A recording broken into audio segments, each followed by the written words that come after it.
La série Grease, tirée du film Grease, est sortie il y a peu, et le moins que l'on puisse dire, c'est qu'elle choque le grand public par son côté ultra woke. On voit ça ensemble.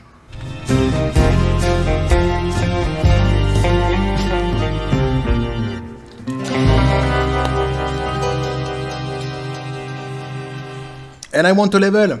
I want to level up. Petit café les copains. Vous aurez reconnu évidemment cette fameuse chanson du film Grease. Alors oui, j'ai un petit peu travesti les paroles. C'est une chanson que je chantais quand j'étais gamin, que je chante aussi d'ailleurs encore maintenant, même adulte, quand je jouais aux jeux vidéo et notamment au RPG que je voulais prendre du level. I want to level up, évidemment. La chanson initialement chantée, pas avec ces paroles-ci, hein, par Travolta et donc l'actrice Newton-John qui nous a quittés d'ailleurs il y a peu, donc hein, évidemment. Paix à son âme. Comment vous présenter ce sujet exactement? C'est un laboratoire, j'ai l'impression que c'est un laboratoire woke. Ils ont absolument tout foutu dedans. C'est bienvenue chez les fous. On a eu bienvenue chez les ch'tis, maintenant c'est bienvenue chez les fous. Et je me faisais cette réflexion, je me disais c'est vraiment dommage de voir qu'aujourd'hui, nos humoristes français, qui n'ont d'humoristes que le nom maintenant, visiblement, ne s'emparent pas justement de ce sujet, tant il y a matière à créer des putains de sketchs ou même des putains de comédies très drôles avec ce sujet woke. Alors il y a des choses qui sont évidemment beaucoup moins drôles dans cette idéologie, mais il y a vraiment matière et je paierais presque pour voir des proches et Coluche revenir à notre époque. Tu sais, tu les prends, tu les installes dans une pièce, peut-être pas dans une pièce, tu vas pas les foutre en tôle direct, mais tu les installes, quoi, tu les prends, voilà, tu les mets quelque part, et tu leur laisses une semaine pour s'acclimater, pour comprendre ce qui est en train de se passer, pour constater notre époque. Et au bout d'une semaine, tu vas les voir, tu leur dis, les copains, budget illimité. Vous faites ce que vous voulez, sketch, comédie, pour voir ce qu'ils feraient exactement. Je suis sûr qu'il y aurait de quoi se fendre la poire. C'est un sujet qui m'avait été donc aussi suggéré par Jugger sous les commentaires de la précédente vidéo. J'étais déjà sur le sujet, néanmoins, je l'en remercie vivement au cas où je serais passé à côté. Donc oui, c'est ça, une espèce de laboratoire woke, où il y a tout dedans, à ceci près qu'il y a maintenant une nouvelle chose, vous allez voir. Alors c'est quelque chose qu'on avait déjà vu dans des précédentes vidéos, une espèce de murmure comme ça, lancinant, dégueulasse, hein, qui était installé comme ça par l'idéologie woke, mais qui est ici complètement assumé et officialisé dans la dégueulasserie. Vous allez voir, on peut pas aller plus haut. Donc dans cette fabuleuse série, et c'est donc du coup maintenant on va voir que ça devient un marqueur identitaire, hein, donc de cette idéologie, un de plus assez dégueulasse. Donc Grease woke, on nous dit. Le redémarrage télévisé du film de 1978 choque les fans avec une chanson sur la suprématie blanche et les personnages trans non binaires. Rah! On continue à faire payer les nouvelles générations, l'occidental blanc, pour ce qui s'est passé par le passé.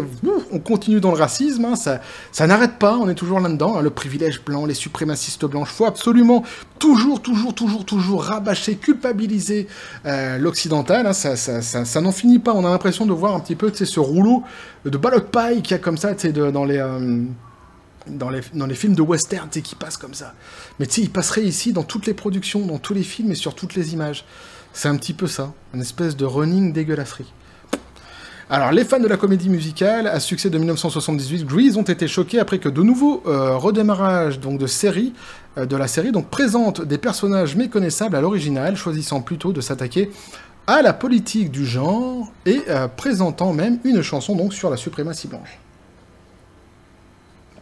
Alors, se déroulant en 1954, la série agit comme un préquel du film 1978, malgré le fait qu'elle aborde une multitude de sujets contemporains, notamment la sexualité, le racisme et l'identité du genre.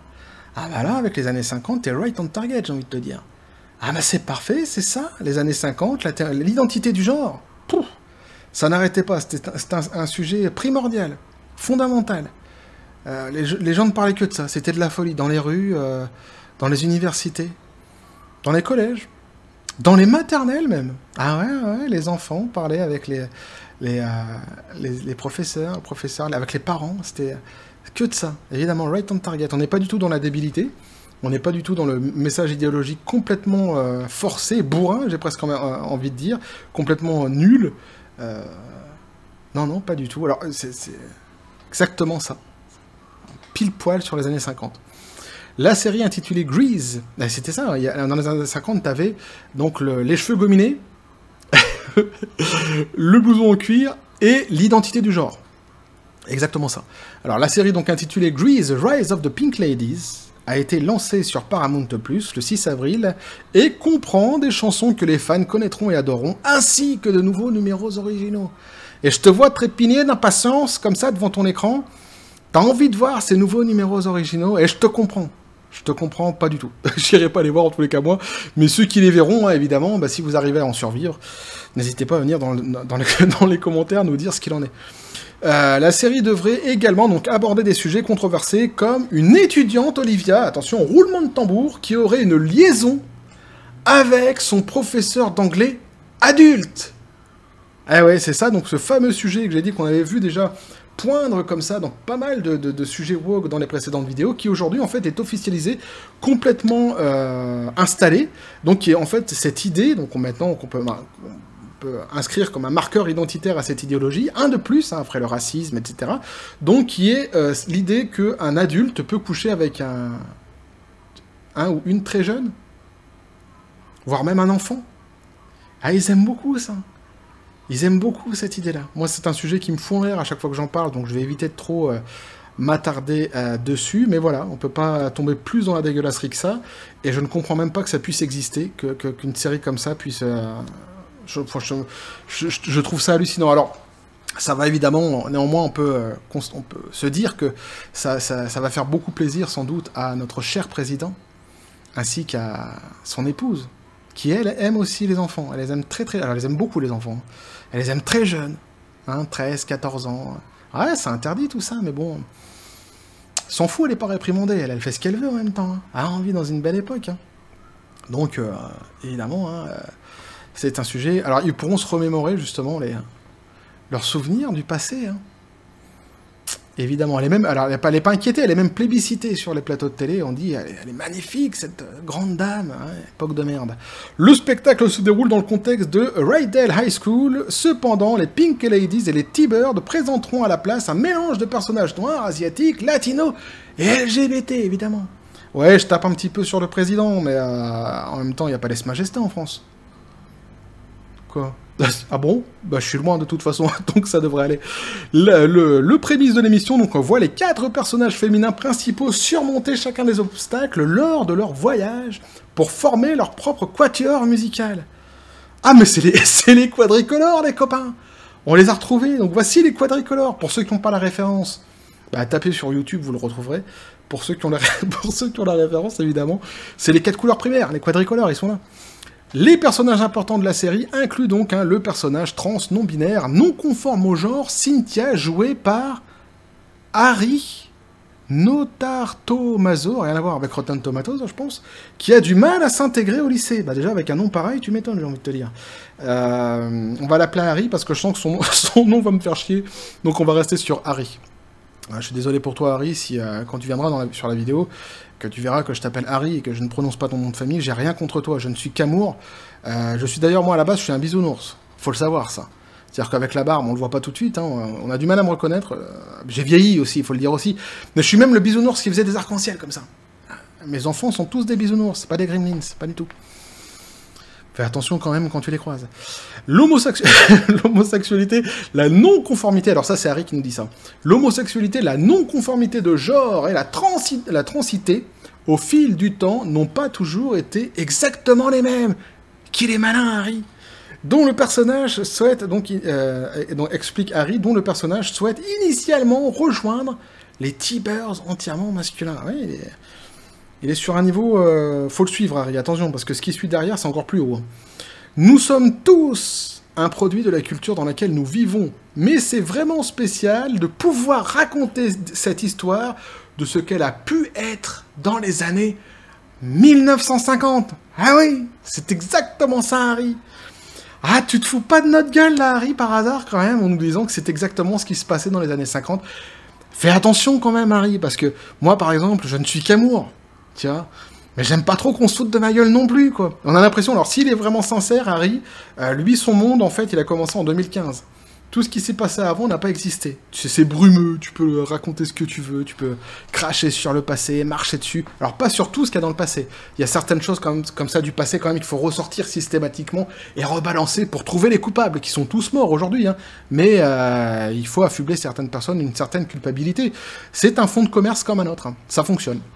Mais ils se foutent quand même de notre gueule, donc Harry. Hein. Je relis la phrase, hein, nous sommes tous donc des produits de la culture dans laquelle nous vivons, mais c'est vraiment spécial de pouvoir raconter cette histoire de ce qu'elle a pu être dans les années 50. Oui, voilà, l'identité du genre, tout ça, c'est les années 50.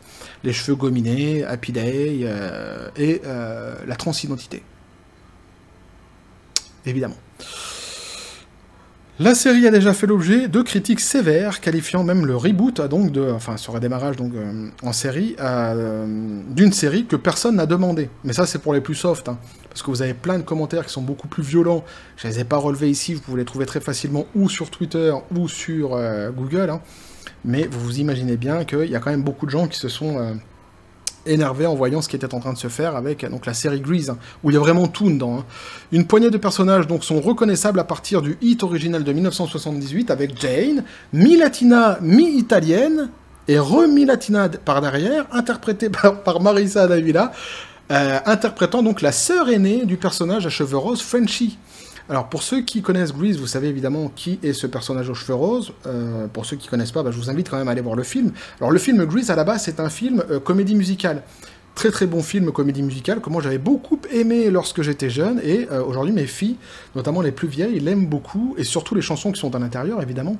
Mais même pas les plus vieilles, alors même ma petite de 1 an aime beaucoup, notamment la chanson que je chantais en début de vidéo, avec les bonnes paroles, évidemment, mais elle aime beaucoup. Et c'était un super film. À voir et à revoir. Qui, à mon avis, va devenir un sacré... la série va être... On va être très très loin du niveau de l'époque, hein, vu comme c'est parti.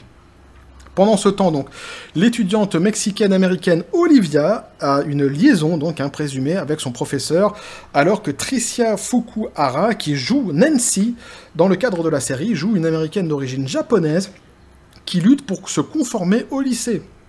Ajout musical notable, une chanson intitulée In the Club, qui n'a absolument rien à voir donc avec la chanson de 50 Cent. Il semble que chanter ça, 50 Cent in the Club. J'aurais préféré. J'aurais préféré que ce soit 50 Cent. Donc voit même donc s'animer des fondateurs de country clubs blancs aisés. Ah, il faut préciser qu'ils sont aisés. Hein. Le blanc est riche. Le blanc pauvre n'existe pas. Il n'y a pas de blanc SDF. Non, ça n'existe pas. Sortant d'un tableau pour chanter la suprématie blanche. Avec John Travolta et Olivia Newton-John introuvables, Danny Zuko est remplacé par un personnage similaire joué par Jason Schmidt. Même le rôle principal de la série n'a pas de puissance, n'a pas la même puissance que son prédécesseur. Donc voilà ce que pouvait nous dire l'article. Évidemment, beaucoup de choses à dire là-dedans. Je vais pas trop m'étaler sur la liaison machin adulte-enfant, parce que vous savez que ça me fout l'air et ça va m'énerver. Mais on peut, en tous les cas, noter que ce qui était, à l'époque, murmuré dans plusieurs histoires comme ça, woke, aujourd'hui s'installe officiellement. C'est-à-dire que là, ils installent officiellement l'idée, cette idée donc dégueulasse, qui est tout simplement la promotion la promotion de la pédophilie, j'ai pas d'autre mot. Je ne comprends pas comment on peut accepter ça, en fait, aujourd'hui. Je trouve ça fou. C'est récurrent, c'est redondant, c'est un truc de malade. Alors évidemment, donc je m'arrête sur ce sujet-là parce que vous avez compris que pour moi c'est un sujet qui m'énerve et qui est vraiment dégueulasse. Et je le dis, et je le répète à chaque fois, il faut foutre la paix aux enfants et surtout il faut arrêter en fait avec cette. Il faut que quelqu'un arrête en fait ces gens-là parce que c'est de pire en pire, c'est dingue. À chaque nouvelle chose qui nous sort, c'est à chaque fois quelque chose de pas de pire, bah là pour le coup de pire, mais à chaque fois quelque chose de grave. C'est vraiment une idéologie, pardon, de malade. J'ai pas d'autre mot, une idéologie de taré. Alors après, vous avez aussi donc le volet raciste, de vouloir systématiquement faire payer le blanc occidental pour les fautes du passé. Là aussi, je pourrais m'étaler là-dessus et répéter encore une fois ce que je répète à chaque fois dans chaque vidéo. On ne lutte pas contre le racisme en produisant soi-même du racisme. Ces gens-là sont des racistes. Ils ont un gros problème avec les couleurs.